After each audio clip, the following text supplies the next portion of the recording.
தாய்மார்கள் சகோதரிகள் மேடைக்கு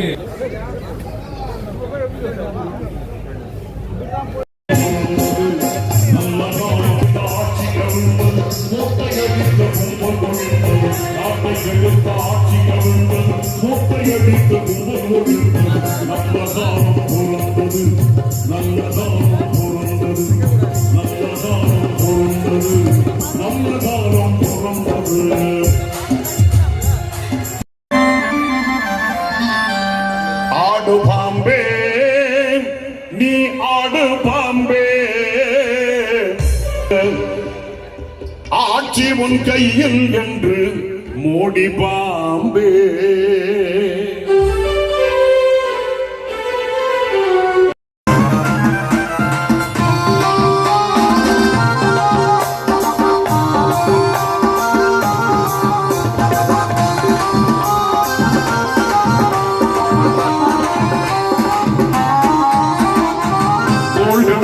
துணையுடனே வெற்றிகளை குவிப்பவனே போராடும் ஆற்றல் கொண்டு புயலாய் கிடந்தவனே பொய்யர்கள் முகத்திலேயே திருக்குவடைய வழியில் வந்த தமிழ் குருதி நம் திராவிடருக்கு தலைமை தான் கொடுத்த நீதி கருப்பு சிவப்பு படையின் வீரன் களத்தில் வெல்ல துணிச்சல் காலம் கொடுத்த கடமை வீரன் ஞானம் புகழும் கலைஞர் பேரன்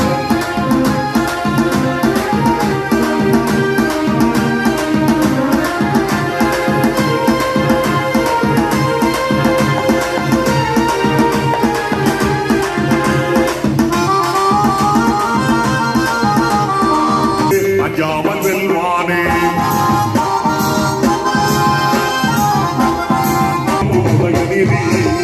கருப்பு சிவப்பு படையின் வீரன் களத்தில் வெல்லும் துணிச்சல் காலம் கொடுத்த கடமை வீரன் ஞானம் புகழும் கலைஞர் பேர் திருக்குவளையின் வழியில் வந்த தமிழ் குருதி இளம் திராவிடருக்கு தலைமை தாங்கும் உதயநிதி திருக்குவளையின் வழியில் வந்த தமிழ் குருதி திராவிடருக்கு தலைமை தாங்கும் உதயநிதி அனுப்பி அவர்களை விரைவாக உள்ளே அனுப்ப வேண்டும் என்று உங்களை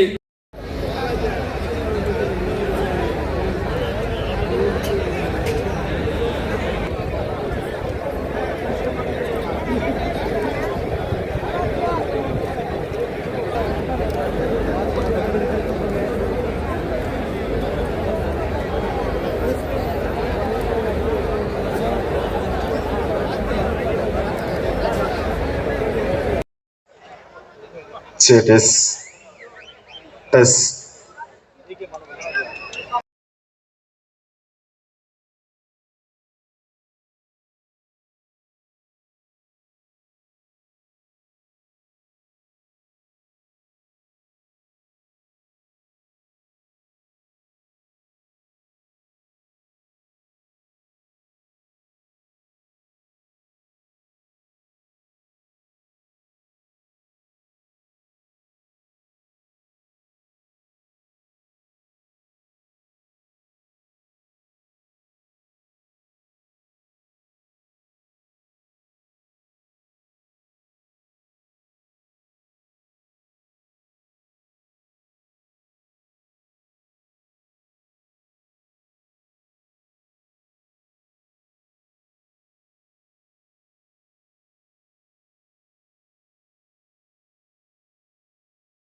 தமிழே நீ வாழ்க, மூவேந்தே நீ வாழ்க, வாழ்க. குடிமதியே நீ வாழ்க, குரல் வழியே நீ வாழ்க, பல்லாண்டு பல்லாண்டு வாழ்க. கவிமொழியே நீ வாழ்க, கவிமொழியே நீ வாழ்க, வாழ்க. குடியரசே நீ வாழ்க, இனமுரசே நீ வாழ்க, பல்லாண்டு பல்லாண்டு வாழ்க. சமத்துவமே நீ வாழ்க, சரித்திரமே நீ வாழ்க, பல்லாண்டு பல்லாண்டு வாழ்க. வீரமகன் நீ வாழ்க, வெற்றி முகம் நீ வாழ்க, பல்லாண்டு பல்லாண்டு வாழ்க.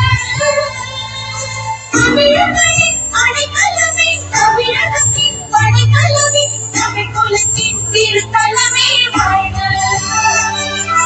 இனிமைகளின் உறைவிடமே, இனிமைகளின் படைப்படமே, பல்லாண்டு பல்லாண்டு வாழ்க. தமிழே நீ வாழ்க, தமிழறிவே நீ வாழ்க, பல்லாண்டு பல்லாண்டு வாழ்க. சுந்தரனே நீ வாழ்க, சுந்தரமுடன் நீ வாழ்க, வாழ்க. ஒன்றிய அரசை கண்டித்து நடைபெறக்கூடிய இந்த மாபெரும் கண்டன பொதுக்கூட்டத்தினுடைய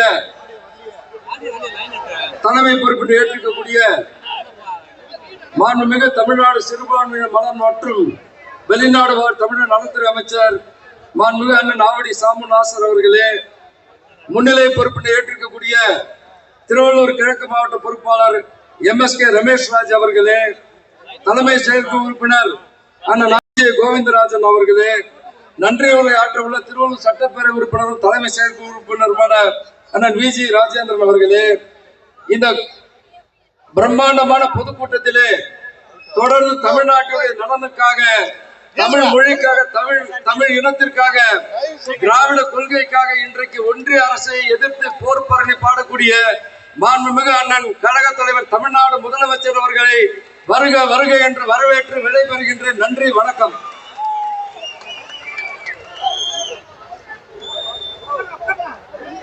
இந்த பொதுக்கூட்டத்திற்கு தலைமையேற்று நடத்தி தரும்படி திருவள்ளூர் மத்திய மாவட்ட கழக செயலாளரும் மாண்புமிகு சிறுபான்மை மற்றும் அயலக நலன் வாழ் தமிழர் நலத்துறை அமைச்சர் அவர்களை அன்புடன் அழைக்கின்றேன்.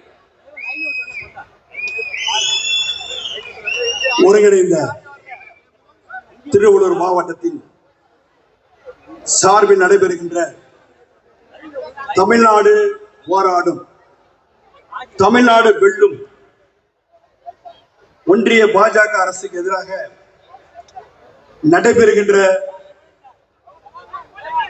இந்த மகத்தான மாபெரும் கூட்டத்திற்கு அனைவரும் வரவேற்று பேசி அமர்ந்திருக்கின்ற மேற்கு மாவட்ட கழகத்துடைய செயலாளரும் திருத்தணி சட்டமன்ற உறுப்பினருமான அருமை நண்பர் திருத்தணி சந்திரன் அவர்களே, இந்த நிகழ்ச்சியில் முன்னிலை பொறுப்பை ஏற்றிருக்கின்ற திருவள்ளூர் கிழக்கு மாவட்டத்தினுடைய பொறுப்பாளர் அருமை தம்பி MSK ரமேஷ் ராஜ் அவர்களே, இந்த நிகழ்ச்சியில் முன்னிலை பொறுப்பை ஏற்றிருக்கின்ற தலைமை செயற்குழு உறுப்பினரும் ஆதிதிராவிட நலப்பிரிவுடைய செயலாளரும் பூந்தமல்லி சட்டமன்ற உறுப்பினருமான அருமை நண்பர் கிருஷ்ணசாமி அவர்களே, கும்மிடிப்பூண்டி சட்டமன்ற உறுப்பினர் அருமை நண்பர் TJ கோவிந்தராஜன் அவர்களே, நன்றியுரை ஆற்றியிருக்கின்ற தலைமை செயற்குழு உறுப்பினர் திருவள்ளூர் சட்டமன்ற உறுப்பினருமான அருமை நண்பர் VG ராஜேந்திரன் அவர்களே, உங்கள் அனைவருக்கும் என்னுடைய வணக்கத்தை தெரிவித்துக் கொண்டு, தமிழகத்தில் முழுவதும் ஒன்றிய அரசை கண்டித்து நடைபெறுகின்ற இந்த கண்டன கூட்டத்திற்கு அனைத்து மாவட்டங்களிலும் இல்லாத அளவிற்கு நம்முடைய திருவள்ளூர் மாவட்டத்தை தேர்ந்தெடுத்து அந்த மாவட்டத்திலிருந்து போர் முரசு பரணி ஒழிக்க வேண்டும், மத்திய அரசுடைய கால் கிழித்தெறிய வேண்டும் என்கின்ற உணர்வோடு இன்றைய தினம் இந்த கண்டன பொதுக்கூட்டத்தை இங்கே வழங்கியது மட்டுமில்லாமல் அந்த கூட்டத்திற்கு தாங்களே வந்து இந்த கண்டன உரையாற்ற இருக்கின்ற அன்பு தலைவர் அவர்களுக்கு எங்களது மனமார்ந்த நன்றியும் வணக்கத்தையும் தெரிவித்துக் கொண்டு, வருகை தந்த உங்கள் அனைவருக்கும் எனது வணக்கத்தையும் நன்றியும் தெரிவித்துக் கொண்டு, வாய்ப்புக்கு நன்றி கூறி மாண்புமிகு தமிழக முதல்வரும் கழக தலைவருமான உயிரினும் மேலான கழக தலைவர் அவர்கள் இப்பொழுது கண்டன உரையாற்றுவார்கள்.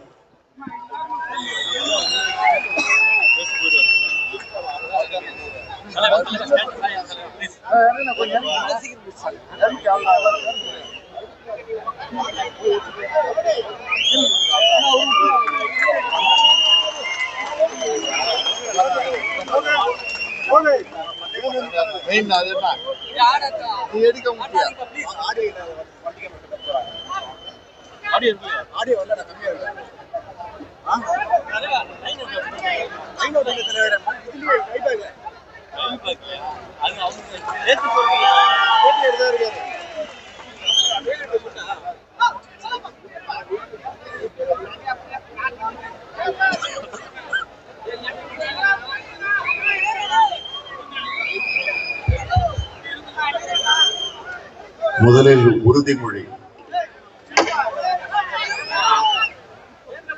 தமிழ்நாட்டின் நலன்களையும் எதிர்காலத்தையும் யாருக்காகவும் இதற்காகவும் விட்டுத்தர மாட்டோம்.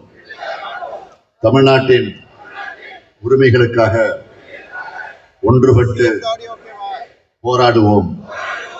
தமிழ்நாடு போராடும், தமிழ்நாடு வெல்லும். இதுதான் ஒரே இலக்கு. நன்றி.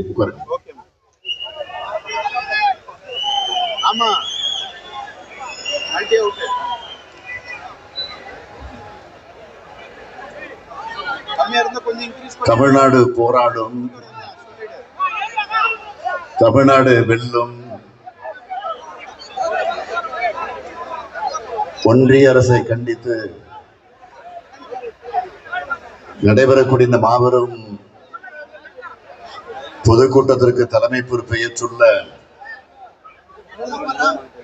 திருவள்ளூர் மத்திய மாவட்ட கழகத்துடைய செயலாளர்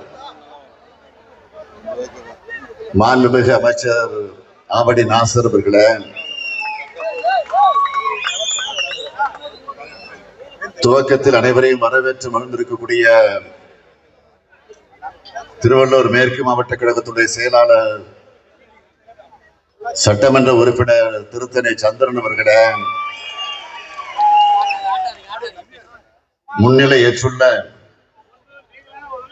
திருவள்ளூர் கிழக்கு மாவட்ட கழகத்துடைய பொறுப்பாளர் ரமேஷ் ராஜ் அவர்களே, சட்டமன்ற உறுப்பினர்கள் கிருஷ்ணசாமி அவர்களே, கோவிந்தராஜ் அவர்களே, நிறைவாக நன்றி நல்க இருக்கக்கூடிய திருவள்ளூர் சட்டமன்ற உறுப்பினர் வி.ஜி. ராஜேந்திரன் அவர்களே, வருகை தந்திருக்கக்கூடிய மாவட்ட, மாநில, மாநகர கழகத்துடைய நிர்வாகிகளே, ஒன்றிய நகர பகுதி பேரூர் கிளைக்கழகத்துடைய நிர்வாகிகளே, வார்டு கிளைக்கழகத்துடைய செயலாளர்களே, தலைமை செயற்குழு பொதுக்குழு உறுப்பினர்களே, கழகத்தின் முன்னோடிகளே, பல்வேறு அணிகளை சார்ந்திருக்கக்கூடிய அமைப்பாளர்களே, துணை அமைப்பாளர்களே, தொகுதி பார்வையாளர்கள், கழகத்தினுடைய பொறுப்பாளர்களே, பெரியோர்களே, தாய்மார்களே, பெருந்திரளாக திரண்டிருக்கக்கூடிய அன்புக்குரிய நண்பர்களே, தோழர்களே,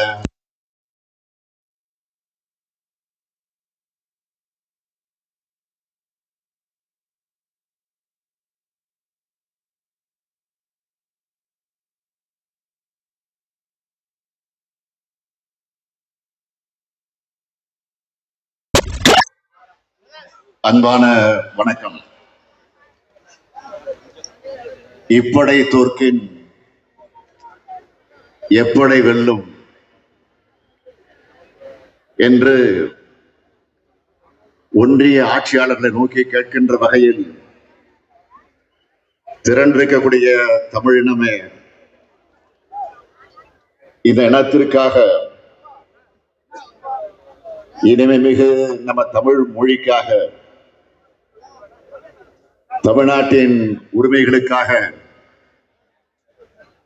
ஆபத்து வந்தால் வீழ்வது நாமாக இருப்பினும் வாழ்வது தமிழாக இருக்கட்டும் என்று வீர முழக்கமிட்டு எந்த தியாகத்திற்கும் தயாராக இருக்கக்கூடிய திராவிட பட்டாளமே, நம் இனத்தினுடைய நிலத்தின் மொழியின் நலத்தை கெடுக்கின்ற எதிரிகள் எவராக இருப்பினும்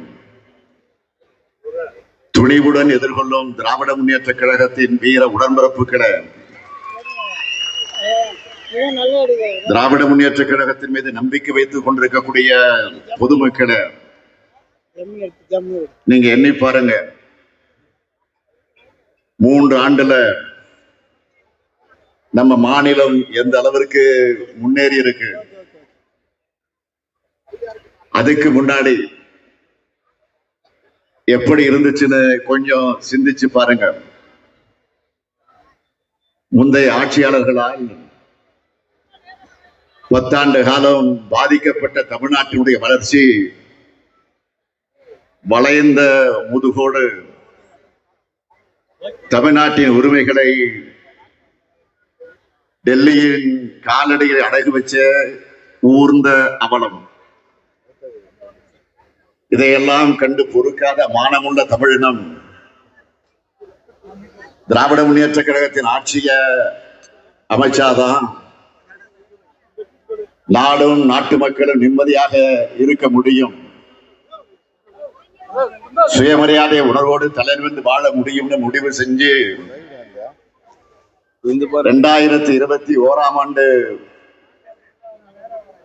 நடைபெற்ற சட்டமன்ற தேர்தலில் நம்ம கூட்டணிக்கு மாபெரும் வெற்றியை தந்து நம்முடைய திராவிட மாடல் ஆட்சியை உருவாக்குனாங்க. மக்களான நீங்க எங்க மேல வச்ச நம்பிக்கைய நாளும் காப்பாத்தி இந்தியாவே திரும்பி பார்க்கிற திட்டங்களை செயல்படுத்திக்கிட்டு வரோம்.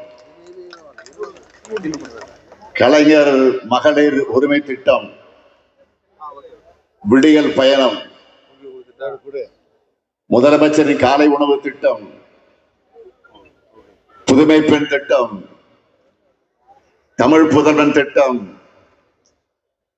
இல்லம் தேடி கல்வி, மக்களை தேடி மருத்துவம், நான் முதல்வன், இன்னுயிர் காப்போம், நம்மை காக்கும் 48, இதயம் காப்போம், பாதம் பாதுகாப்போம், முதல்வர் மருந்தகம், தோழி விடுதி, கலைஞர் கனவு இல்ல திட்டம், அண்ணல் அம்பேத்கர் தொழில் முன்னோடிகள் திட்டம், ஊட்டச்சத்தை உறுதி செய்ய திட்டம்னு குழந்தைகள், பள்ளி கல்லூரி மாணவர்கள், இளைஞர்கள், மகளிர், உழவர்கள், பாட்டாளிகள், தொழில் முனைவோர், முதியோர், எல்லா தரப்பு மக்களுக்குமான ஆட்சியை நடத்திட்டு வரோம். நம்ம மாநிலத்துடைய வளர்ச்சியை பத்தி உங்க முதலமைச்சரான நான் பெருமையா சொல்றதை விட ஒன்றிய அரசே சொல்லி இருக்கு. ஒன்றிய அரசு வெளியிடுகிற எல்லா ஆய்வறிக்கைகளிலும் புள்ளி விவரங்களிலும் தமிழ்நாடுதான் முன்னணி மாநிலமாக இருக்கு. அதனாலதான் நம்முடைய திட்டங்களை பிற மாநிலங்களும் தங்களுடைய மாநிலங்களுக்கு எடுத்துட்டு போறாங்க. தமிழ்நாடு வளர்ச்சி பாதைகளை மீண்டும் நடைபோடுது. ஒரு மாநில அரசு சிறப்பா செயல்பட்டு நாட்டுக்கு எடுத்துக்காட்டா இருக்குன்னா அந்த மாநிலத்துக்கு துணை நிற்க வேண்டிய ஒன்றிய அரசோட கடமை. ஆனா ஒன்றிய பாஜக அரசு எப்படிப்பட்ட அரசா இருக்கு? கொள்ளைப்புறம் வழியா தன்னுடைய வலதுசாரி அஜெண்டாவை செயல்படுத்த துணை நின்ன அதிமுக ஆட்சி போயிடுச்சு அப்படிங்கிற கோபத்தோடும் மறுபடியும் தமிழ்நாடு தலைமையில் நடைபோடுதே என்ற பொறாமை உணர்வோடும் நம்முடைய செயல் திட்டங்களுக்கு திமுக அரசு தடையா இருக்கு, தமிழ்நாட்டுக்கும் தமிழர்களுக்கும் காவல் அரணா இருக்கேன்னு என்ற எரிச்சலோடும் எப்படியெல்லாம் இடைஞ்சல் தர முடியுமோ, எந்த வகையிலெல்லாம் தடை கருக்களை போட முடியுமோ, எதையெல்லாம் செஞ்சு நம்மோட நிம்மதியை கெடுக்க முடியுமோ அதையெல்லாம் முன்வந்து செய்யறாங்க. நம்மை சிறுமைப்படுத்த நினைக்கிறாங்க. நம்மோட உரிமைகளை பறிக்கிறதையும் தமிழ்நாடு கொச்சைப்படுத்துறதையும் நம்மால் அமைதியா பார்த்துட்டு இருக்க முடியுமா? ஆட்சி பொறுப்பில் இருக்குங்கிறதுக்காக பதவி சுகத்துக்காக ஒன்றிய அரசு கிட்ட பணங்கி போற முதுகெலும்பு இல்லாத அடிமை கூட்டம் இல்ல நாம். சுயமரியாதையும் இனமான உணர்வும் உள்ள திராவிட முன்னேற்ற கழகம் ஒன்றிய அரசோட எதாச்சத்துக்கு எதிராக போராடுகிற திமுகவோட போராட்ட குணத்தை பார்க்க வேண்டிய நிலையை உருவாக்கி இருக்கிறாங்க. இன்னைக்கு தமிழ்நாடு முழுக்க ஒன்றிய பாஜக அரசை கண்டிச்சு தமிழ்நாடு போராடும், தமிழ்நாடு வெல்லும்ங்கிற கண்டன பொதுக்கூட்டங்களை நாம நடத்திக்கிட்டு இருக்கிறோம். நம்மை பொறுத்த வரைக்கும் ஆளுங்கட்சியாக இருந்தாலும் எதிர்கட்சியாக இருந்தாலும் சட்டமன்றம், நாடாளுமன்ற, மக்கள் மன்றம்னு என்னைக்கு மக்களுக்கான குரலா ஒழிப்போம். வாதாடியும் போராடியும் நம்முடைய உரிமைகளை நிலைநாட்டுவோம் என்பதற்கு உறுதியேற்றுக் கொள்ளக்கூடிய கூட்டம் தான் இந்த மாபெரும் கூட்டம். நேற்று திடீரென மழை பெஞ்சிச்சு. இந்த கூட்டம் பாதிக்குமா என்ற ஒரு கவலை எல்லாருக்கும் வந்துச்சு, எனக்கு வந்துச்சு. அன்பகம் கலையிடம் தொலைபேசியில தொடர்பு கொண்டு கேட்டேன். இல்ல எவ்வளவு மழை பெஞ்சாலும் சிறப்பா கூட்டம் நடைபெறுவதற்கான ஏற்பாடுகளை நம்ம 3 மாவட்ட செயலாளர்களும், அமைச்சர் நாசர், சந்திரன், ரமேஷ் ராய்,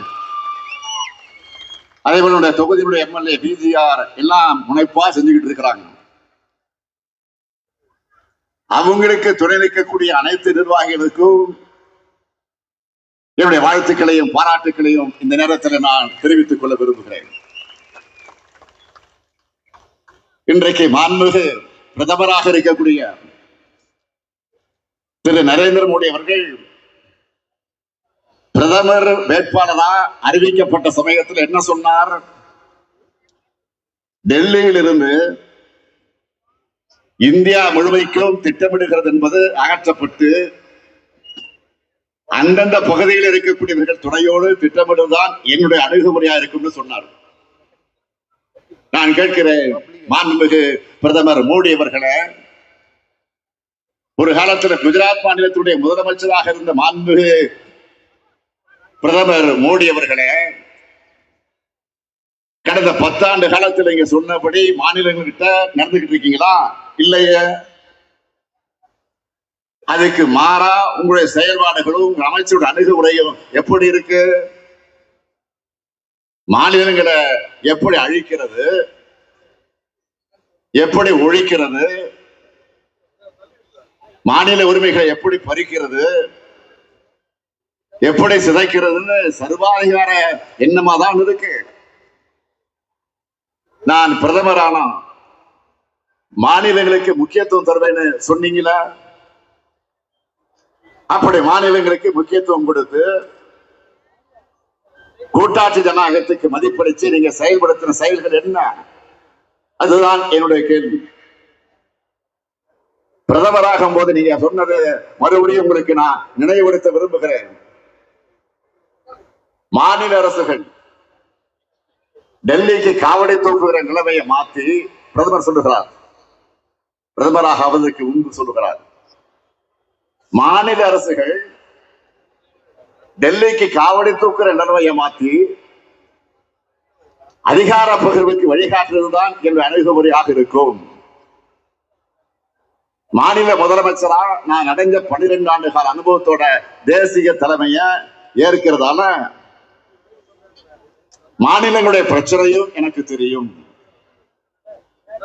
ஒன்றிய அரசோட முக்கியத்துவம் எனக்கு புரியும்னு சொன்னீங்கள, சொன்னபடி நடந்துகிட்டீங்களா? வரி விதிப்பதில மாநிலங்களுக்கு உரிமை உண்டா? வரி பகிர்வையாவது மாநிலங்களுடன் நியாயமாக நடந்து கொண்டீர்களா? திட்டங்கள் அறிவிக்கிறது, செயல்படுத்துவது, இதுலயாவது மாநிலங்களை பாரபட்சம் இல்லாமல் நடத்துறீங்களா? இல்லையே. கூட்டாட்சி தத்துவத்தை ஆதரிக்கிற நீங்க அப்படின்னு சொன்னீங்களே, அதுக்கு ஒரு சாட்சியத்தையாவது உங்களால் காட்ட முடியுமா? பிரச்சனை வரும்போது மாநில முதலமைச்சர் அழைச்சு என்னைக்காவது நீங்க பேசியிருக்கீங்களா? ஆலோசனை நடத்தி இருக்கீங்களா? இதுவும் இல்லையே.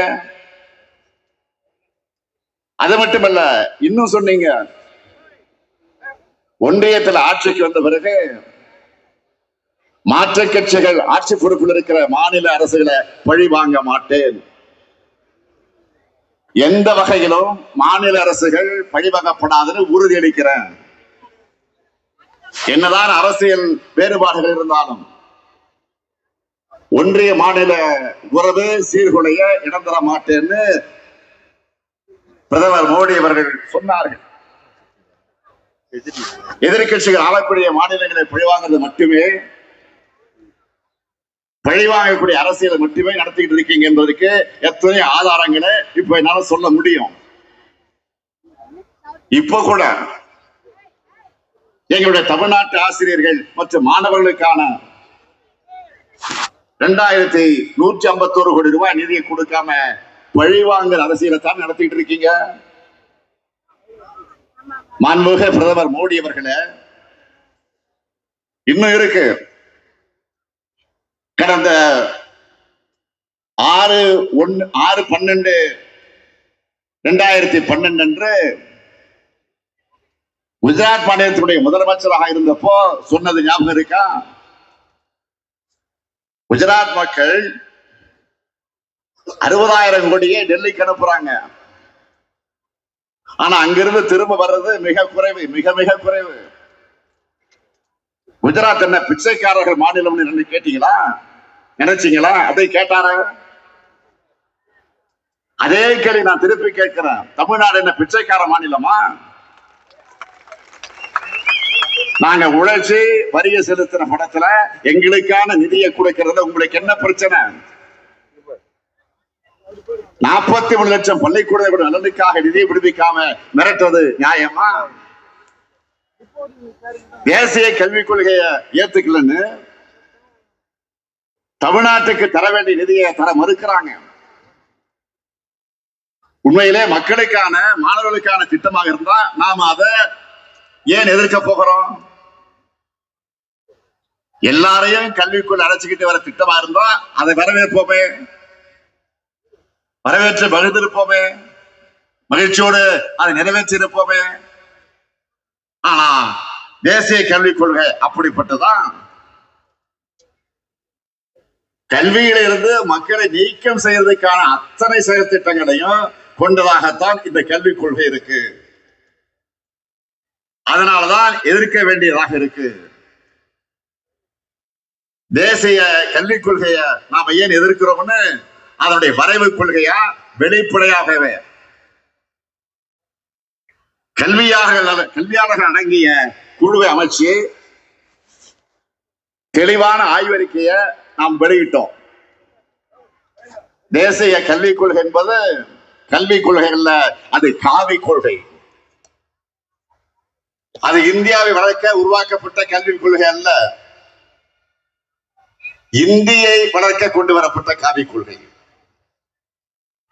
இந்த கல்விக் கொள்கை தமிழ்நாட்டோட கல்வி வளர்ச்சியை மொத்தமா அழிச்சு ஒழிச்சுடணும் தான் நாம எதிர்க்கிறோம். சமூக நீதி எனப்படும் இடஒதுக்கீட்ட தேசிய கல்விக் கொள்கை ஏற்கல. பட்டியலின, பழங்குடியின, இதர பிற்படுத்தப்பட்ட மக்களுக்கு தரக்கூடிய உதவித்தொகையை இந்த கொள்கை மறுக்குது. 3, 5 ஆகிய வகுப்புகளை பொது தேர்வு வச்சு வடிகட்ட பார்க்கிறாங்க. 9ஆம் வகுப்பு முதல் 12ஆம் வகுப்பு வரை செமஸ்டர் தேர்வு முறையை கொண்டு வர போறாங்க. அதாவது ஆல் இந்தியா எக்ஸாம் நடத்துற மாதிரி. உங்க மகனோ மகளோ 12ஆம் வகுப்பு முடிச்சுட்டு விருமண கல்லூரியில போய் விருமண பாடத்துல உடனே சேர முடியாது. இப்போ மருத்துவக் கல்லூரியில சேர நீட் தேர்வு வைக்கிற மாதிரி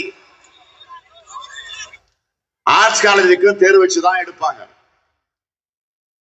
அந்த தேர்வையும் கல்லூரி நடத்தாது, தேசிய அளவில் தேர்வு ஏஜென்சி தான் நடத்தும்.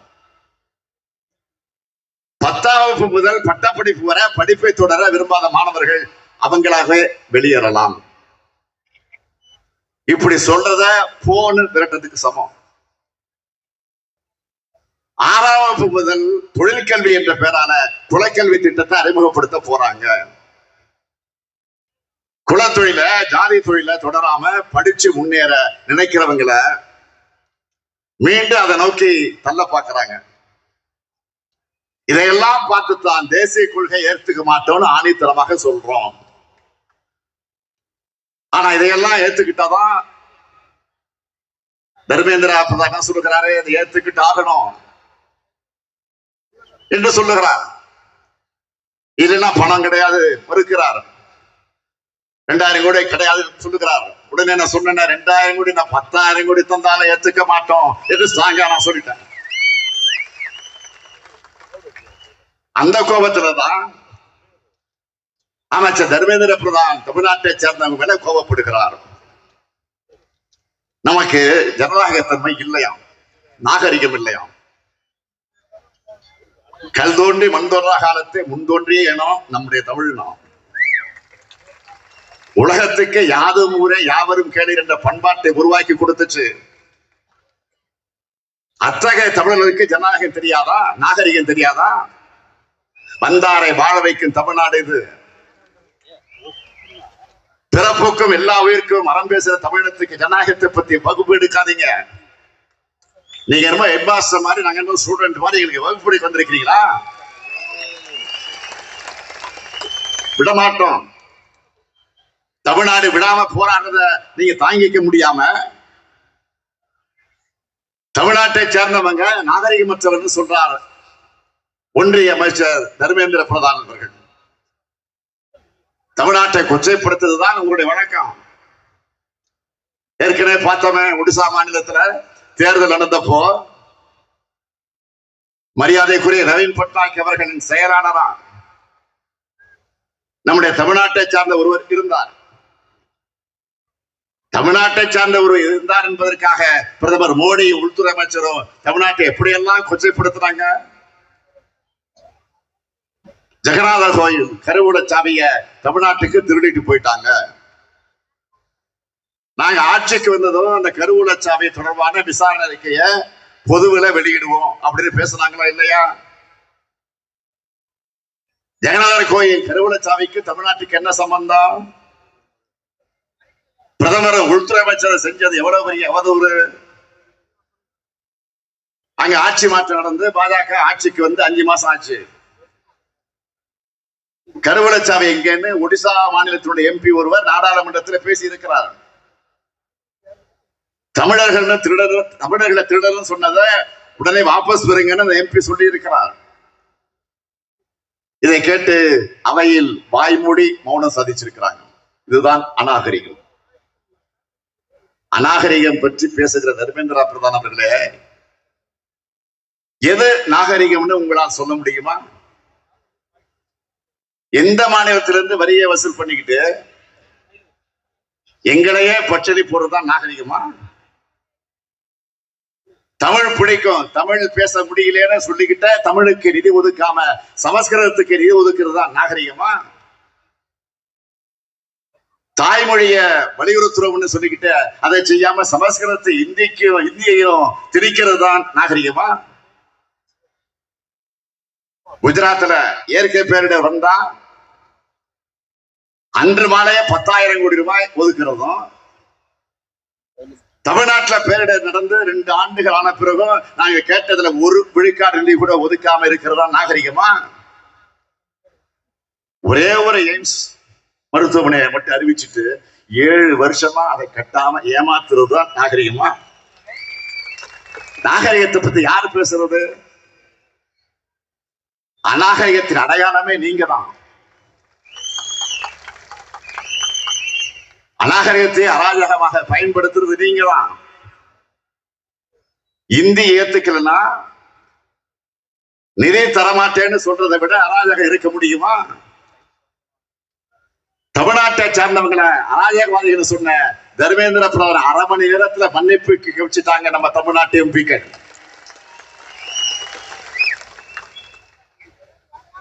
இந்த போர்க்குணத்தை அவங்களா தாங்கிக் கொள்ள முடியல. அதனால்தான் தமிழ்நாட்டிலிருந்து வர உறுப்பினர் எண்ணிக்கையை குறைக்க சதி செய்யறாங்க. தொகுதி மறுசீரமைப்பு எனும் கத்தி தென்னிந்தியாவுடைய தலைக்கு மேல தொங்கிக்கிட்டு இருக்கு. இதனால தமிழ்நாடு கடுமையா பாதிக்கப்பட்டிருக்கு. தமிழ்நாட்டுல இப்போ 39 மக்களவை தொகுதிகள் இருக்கு. பாண்டிச்சேரி ஒண்ணு, அது 40, அது வேற. தமிழ்நாட்டுல 39. இத குறைக்கிற அபாயம் நெருங்கிக்கிட்டு இருக்கு. பொதுவா மக்கள் தொகை வச்சுதான் தொகுதி மறுசீரமைப்பு செய்யப்படுது. மக்கள் தொகை குறைவா இருக்கிறதுனால நாடாளுமன்ற தொகுதி எண்ணிக்கையும் குறையும். தமிழ்நாடு மொத்தமா 8 மக்களவை இடங்களை இழக்கும்னு தெரியுது. அதாவது இனி தமிழ்நாட்டுக்கு 39 இல்ல, 31 எம்பிக்கள் தான். நமக்கான பிரதிநிதித்துவம் குறைஞ்சு அதிக மக்கள் தொகை கொண்ட மாநிலங்களுக்கு அதிக பிரதிநிதித்துவம் கிடைக்கும். வட மாநில பகுதி தமிழ்நாட்டினுடைய குரல் நசுக்கப்படும். இது ஏதோ வெறும் உறுப்பினர் இணைக்க பற்றிய கவலை மட்டும் இல்லை. நமக்கு நம்ம மாநிலத்துடைய உரிமையை சார்ந்தது. இதை வச்சு அனைத்து கட்சி கூட்டத்தை நாம் கூட்டணும். பாஜக நீங்களாக, ஒரு உதிரி கட்சிகள் நீங்களாக, மற்ற கட்சிகள் எல்லாம் வருகை தந்து நம்முடைய கருத்துக்களுக்கு வலு சேர்த்தாங்க. இது தமிழ்நாட்டுடைய பிரச்சனை மட்டுமல்ல, தென் மாநிலங்களின் பிரச்சனை என்ற காரணத்தால் இன்னும் சில மாநிலங்களும் இதனால் பாதிக்கப்படும். ஆகவே எல்லோரையும் ஒன்று சேர்க்கிற முயற்சிகளை இறங்கி இருக்கிறோம். தென் மாநிலங்களை எதிர்பார்த்த வெற்றியை பெற முடியாத பாஜக வட மாநிலங்களை பெறக்கூடிய அந்த வெற்றியை வச்சு ஆட்சியை தக்க வச்சுக்கலான்னு பாக்குது. சரி, தங்களுக்கு செல்வாக்கான மாநிலங்களுடைய எம்பிக்கள் எண்ணிக்கை அதிகரிச்சுக்கிட்டு தங்களை வளர்த்துக்க பாக்குறாங்க. இத திமுக தடுத்து நிறுத்தும். தென் மாநில கட்சி அனைத்தையும் சேர்த்துக் கொண்டு தடுப்போம். தொகுதி மறுசீரமைப்புல பாதிக்கப்படவுள்ள அனைத்து மாநிலங்களையும் சேர்த்து கூட்டு நடவடிக்கை குழு அமைக்க இருக்கிறோம். ஆந்திரா, தெலுங்கானா, கர்நாடகா, கேரளா, ஒடிசா, மேற்கு வங்கம், பஞ்சாப் ஆக 7 மாநிலங்கள் இருக்கக்கூடிய 29 கட்சிகளுக்கு நான் கடிதம் எழுதியிருக்கிறேன். நம்முடைய பிரதிநிதிகள், அமைச்சர், நாடாளுமன்ற உறுப்பினர்கள் எல்லாம் நேரடியாக சென்று இந்த கடிதங்களை சம்பந்தப்பட்ட இடத்திலே கொடுத்திருக்கிறார்கள். 2 நாட்களாக கொடுத்து கொண்டிருக்கிறார்கள். அது மட்டும் இல்ல, பிற மாநில முதலமைச்சருடன் நானே நேரடியாக தொலைபேசியில இந்த காலையில் தொடர்ந்து பேசிக் கொண்டிருக்கிறேன். ஒவ்வொரு மாநிலத்திற்கும் ஒரு அமைச்சர், ஒரு எம்பி அடங்கிய குழு சென்று இந்த கருத்தை எடுத்து சொல்றாங்க. விலைக்கு நேரடியா போய் சொல்லிட்டு இருக்காங்க. இதனுடைய தொடர்ச்சியா சென்னையில் பல்வேறு மாநில கட்சிகள் கலந்து கொள்ளக்கூடிய கூட்டத்தை மார்ச் 22ஆம் தேதி நடத்த இருக்கிறோம். இந்திய நாட்டுடைய கூட்டாட்சி அமைப்புக்கும் ஜனநாயக கொள்கைகளுக்கும் அச்சுறுத்தலை ஏற்படுத்துறதா தொகுதி மறுசீரமைப்பு இருக்கு. 39 எம்பிக்கள் எழுப்புற குரலையே ஒன்றிய அரசு ஏற்க மறுக்கிற நிலையில இந்த எண்ணிக்கை இன்னும் குறைஞ்சாலோ குறைக்கப்பட்டாலோ அது தமிழ்நாட்டுக்கு இழைக்கப்படுகிற அழிக்க முடியாத அநீதி ஆகிவிடும். பல்வேறு மாநில கட்சிகளும் இணைந்தெடுக்கிற முடிவின்படி அடுத்த கட்ட நடவடிக்கைகளை நாம் எடுப்போம். நிதி தரமாட்டோம், அதிகாரத்தை பறிப்போம், இதை கேள்வி கேட்டா தொகுதி எண்ணிக்கை குறைப்போம் என்ற அளவுக்கு எதேச்சதிகார ஆட்சியை நடத்திட்டு இருக்கக்கூடிய பாஜக, உறுதியோடு சொல்றேன், பாஜகவுடைய இந்த பாசிச நடவடிக்கைகளுக்கு நாம் எந்த காரணத்தை கொண்டும் உயிரே போனாலும் அடிபடிய மாட்டோம்.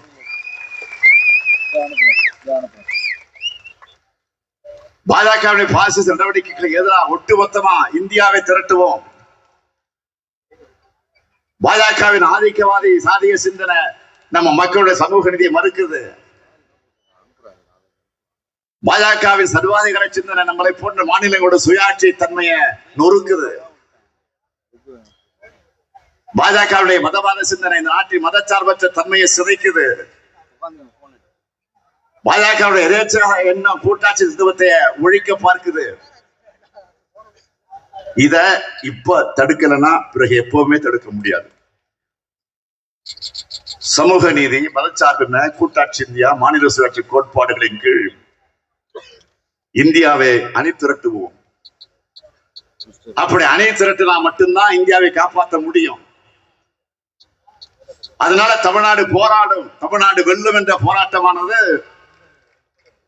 இந்தியா முழுமைக்குமான போராட்டமாக மாறப்போகுது. பிரதமர் மோடி அவர்களே, உங்களுக்கு என்னுடைய வேண்டுகோள், இந்தியை வளர்க்கிறதை விட இந்தியா வளர்க்க பாருங்க. எத்தனை ஆயிரம் கோடி செலவழிச்சாலும் சமஸ்கிருதத்தை வளர்க்க முடியாது.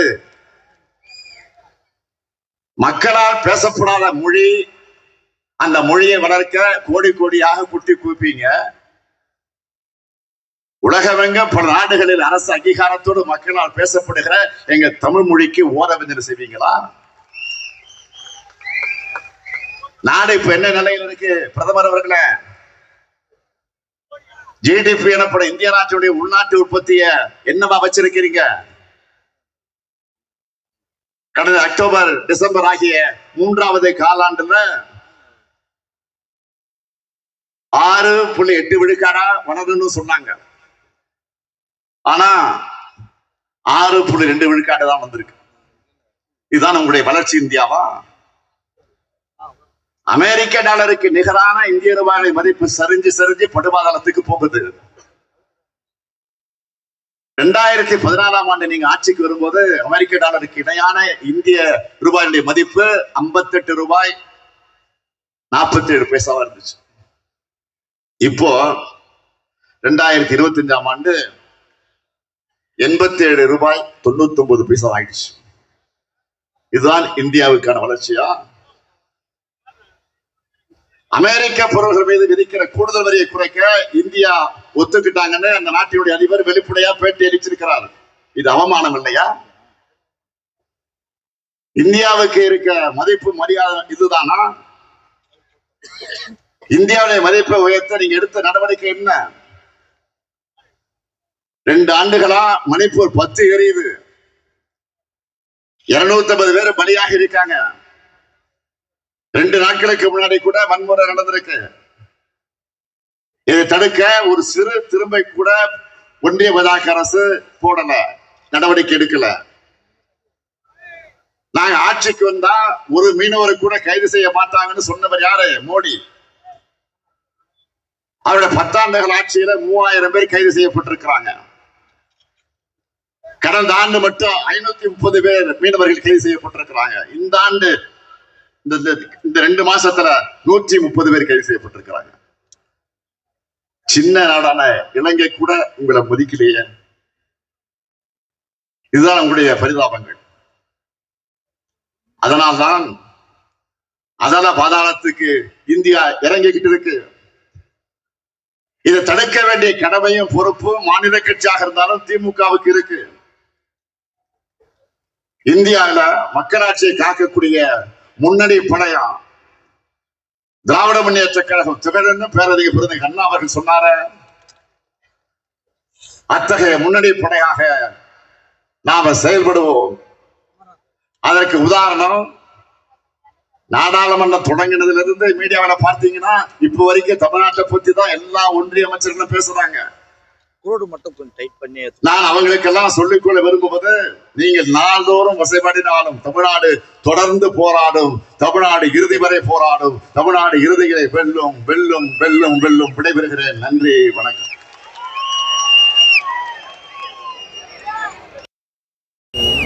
இறுதியாக நம்முடைய திருவள்ளூர் சட்டமன்ற உறுப்பினர் வி.ஜி. ராஜேந்திரன் அவர்கள் நன்றி உரையாற்றுவார்.